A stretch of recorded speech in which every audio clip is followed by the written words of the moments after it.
Hello, hello, bonjour l'Afrique, bonjour le monde et bienvenue à cette autre séquence consacrée aux minutes de Ndedi qui pour aujourd'hui s'intéresse à un sujet assez capital comme d'habitude, un sujet qui me plonge à la fois dans une colère et en même temps dans une joie immense.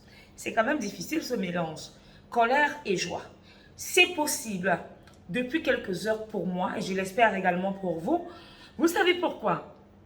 Parce que, pour une première fois, depuis que je mène ce combat, qui est bien sûr la quête de notre souveraineté africaine, c'est la première fois qu'un de nos détracteurs, qu'un de nos ennemis communs, le plus, j'ai envie de dire, crucial, décide de s'auto-condamner, décide de s'auto-gifler, décide de se donner lui-même sa sentence.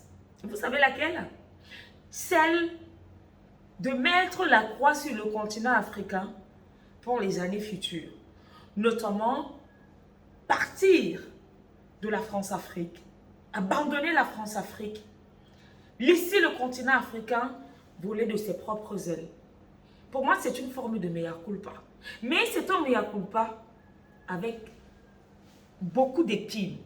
Mea culpa dans un panier à crabe. Il s'agit du président Emmanuel Macron, qui depuis quelques jours a commencé à faire des nominations bizarres au sein de son gouvernement. Par le passé, il y avait eu l'affaire Benalla, mais personne n'avait les preuves des allégations qui supputaient à ce moment-là. Et puis, Benalla a disparu. Le gouvernement a fait semblant d'être un gouvernement normal entre-temps, sur un plan de vie sexuelle. De toutes les façons, c'est connu de tous. Emmanuel Macron est marié, autant pour moi, à Brigitte Macron. Donc, c'est un homme marié, ce n'est plus un cœur à prendre dans la vie normale. Quelque temps après, notre chef d'État pédant, intelligent et tout ce qui va avec, s'affiche avec des garçons qui ont choisi d'être comme des femmes, maniérés, make-upés, avec des oncles, des fossiles, avec, comment je vais dire, des accoutrements de femmes. Nous, en Afrique, on les appelle les Ntchele. En français, en langage normal, ce sont des LGBTQ. Je n'ai pas envie de donner la définition ici, vous connaissez ce que c'est. Ou alors, pour globaliser, l'on parle des personnes homosexuelles. Il s'affichait, sans gêne. Bavarder là-bas, ça vous engage. Il ne vous gêne pas. Pour lui, ce sont des êtres humains. Il y a les droits de l'homme. Et pour lui, je me rappelle, il avait dit, il est pour le mariage pour tous. Donc ça veut dire homme-homme, femme-femme, homme-femme, femme-homme. Lui, il soutient ça. Et il va se battre pour que ce soit ainsi. Alors, sa bataille-là porte déjà ses fruits. Après la démission d'Elisabeth Borne, il met à ce poste de Madame Borne, peut-être elle avait mis assez de bornes. Il fallait donc déplacer les bornes et positionner un homosexuel.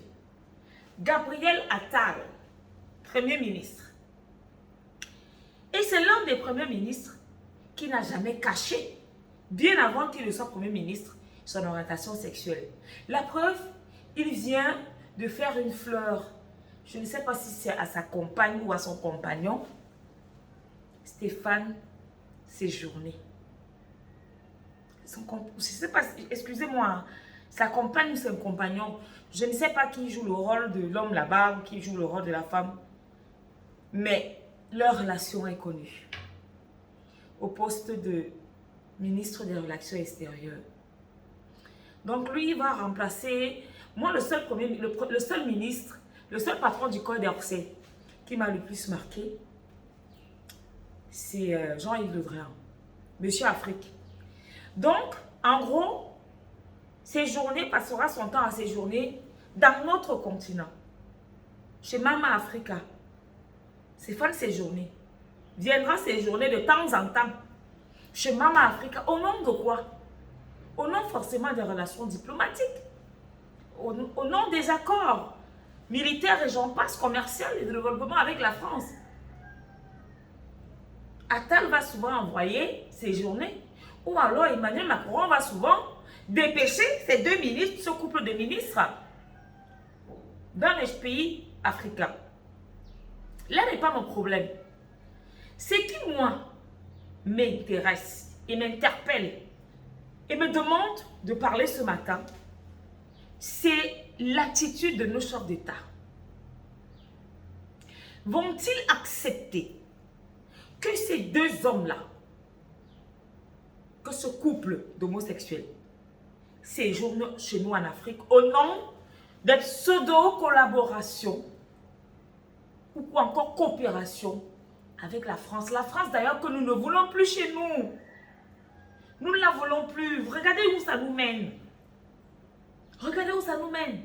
Chef d'État, n'acceptez plus, même si il se met à genoux, même s'il se couche, n'acceptez plus de partiser avec ce monsieur. De grâce. Parce qu'à cette allure, les étudiants qui auront fréquenté, ou qui souhaitent, qui aimeraient, qui envisagent, on va vous dire, c'est quoi votre orientation sexuelle? Quand vous allez dire que vous êtes hétéro, vous verrez que vous n'aurez pas dit ça. C'est pas bon pour nous, chefs d'État africains. Et cette histoire a commencé à se dessiner au lendemain du sommet de Montpellier. Vous vous rappelez, à la place des chefs d'État, c'était des jeunes. Les gens se sont posé la question, mais pourquoi les jeunes? Est-ce que ce sont eux qui dirigent les pays africains? En fait, c'est que derrière, il y avait des choses qui se préparaient. Et voilà le résultat. Voilà le résultat. Macron dit qu'il fait confiance à la jeunesse des jeunes homosexuels. Un chef d'État qui a commencé à s'afficher de façon subtile. Je me rappelle, quand, je crois que je ne sais pas si c'était en Afrique, il avait fait une tournée. Il s'est éclaté avec des jeunes aux accoutrements bizarres, des garçons. Il était plaisant dans cette atmosphère.